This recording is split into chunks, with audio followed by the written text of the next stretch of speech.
Shalom, selamat pagi Bapak Ibu, Saudara-saudari yang dikasihi Tuhan. Hari ini Rabu 20 November 2024. Saya bersama istri Bu Vera mengajak kita kembali mengikuti renungan harian yang dikeluarkan oleh Sinode Gereja Kristen Oikumene di Indonesia (GKO) dengan tema air mata yang dibawa ke hadapan Tuhan. Menurut bacaan 1 Samuel 1 ayat 8 sampai 10. Mari kita berdoa. Kami bersyukur kepadamu ya Tuhan yang sudah memelihara hidup kami di sepanjang malam dan kembali menganugerahkan hari baru bagi kami. Mengawali hari ini, kami mau mendengarkan firman Tuhan yang kami percaya akan menjadi pedoman dalam hidup kami di sepanjang hari ini. Maka tuntunlah kami dengan kuasa Roh Kudus agar kami dapat mengerti dan memahami apa kehendak Tuhan bagi kami. Berfirmanlah kepada kami ya Tuhan, kami sedia mendengarkan sabda-Mu. Amin. 1 Samuel 1 ayat 8 sampai 10 demikian bunyinya. Lalu Elkana suaminya berkata kepadanya, "Hana, mengapa engkau menangis dan mengapa engkau tidak mau makan? Mengapa hatimu sedih? Bukankah aku lebih berharga bagimu daripada 10 anak laki-laki?" Pada suatu kali, setelah mereka habis makan dan minum di Silo, berdirilah Hana, sedang Imam Eli duduk di kursi dekat tiang pintu bait suci Tuhan.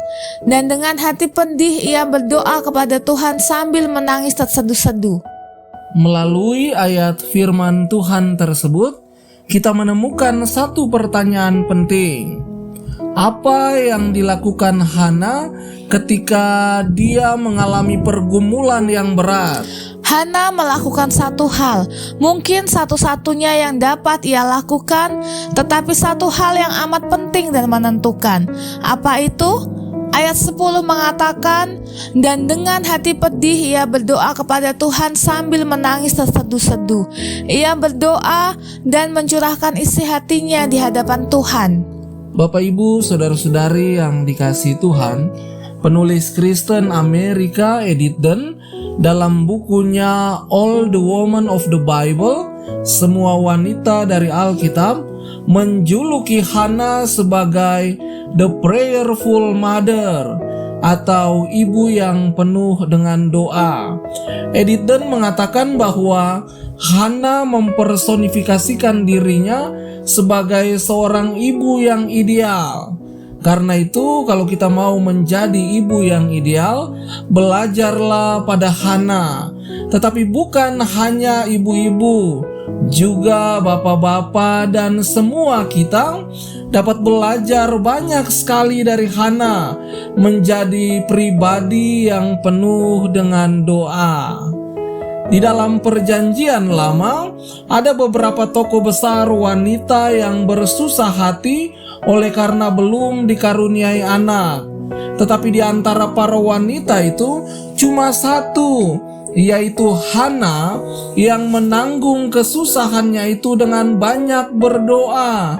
Cuma Hana yang rindu untuk menjadi seorang ibu dan dengan tidak jemu-jemu membawakan kerinduannya itu di dalam doa.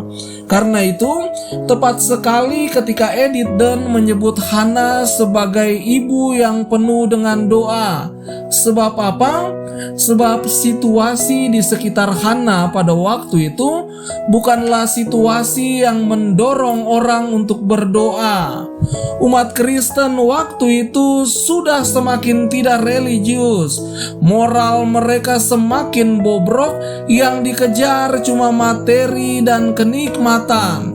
Saudara ingat kejahatan dan kebobrokan Hofni dan Finehas? Kalau anak-anak imam saja sudah begitu bobroknya, apalagi masyarakat pada umumnya sudah tidak peduli lagi kepada doa. Orang yang banyak berdoa malah diejek, ia diledek dan dianggap aneh.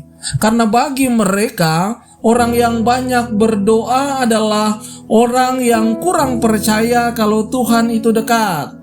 Karena itu, ketika Hana banyak berdoa, imam pun menganggapnya aneh, menyangka Hana sedang mabuk. Saudara yang dikasihi Tuhan, kita melihat bahwa suasana rumah tangga Hana juga tidak mendorongnya untuk berdoa. Memang Hana adalah istri favorit suaminya Elkana, tetapi bagaimanapun favoritnya, yang namanya di madu itu tetap sakit. Apalagi justru karena favorit itulah si madu ini, Penina, menjadi begitu cemburu dan berusaha untuk terus menyakiti hati Hana. Dan kebetulan ia memiliki senjata ampuh untuk itu, yaitu Hana tidak mempunyai anak sedangkan Penina punya.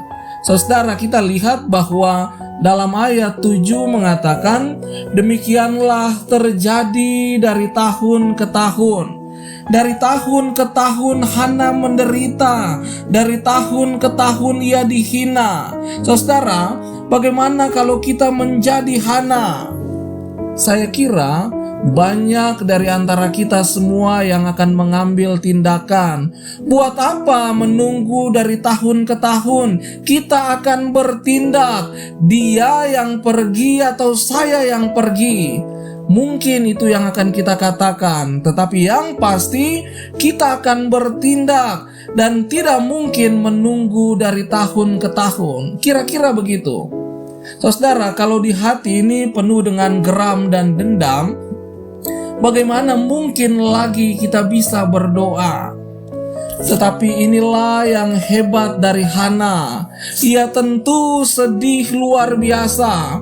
Tetapi dalam ayat 10 dikatakan, dan dengan hati pedih ia berdoa kepada Tuhan sambil menangis terseduh-seduh.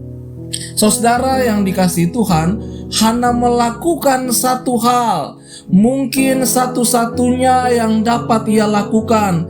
Tetapi satu hal ini adalah satu hal yang amat penting dan menentukan. Apa itu? Ia berdoa dan mencurahkan isi hatinya di hadapan Tuhan. Saudara, ia masih berdoa dan tetap berdoa pada waktu orang lain mungkin sudah berhenti dan tidak mampu lagi untuk berdoa. Tetapi ketahuilah bagi kita semua, apa doa yang paling indah di hadapan Tuhan, yaitu ketika kita mencurahkan isi hati kita di hadapan Tuhan, sama seperti seorang anak kepada orang tuanya. Saudara yang dikasihi Tuhan, apa yang dapat kita pelajari dari kisah Hana ini? Ingatlah Tuhan dalam susah, tetapi juga ingatlah Tuhan dalam keadaan senang.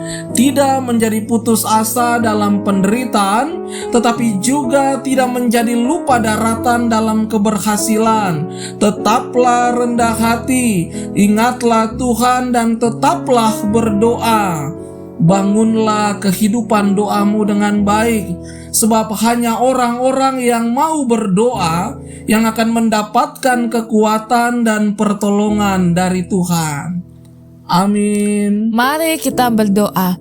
Tuhan Yesus, terima kasih untuk kebenaran sabdamu di pagi ini.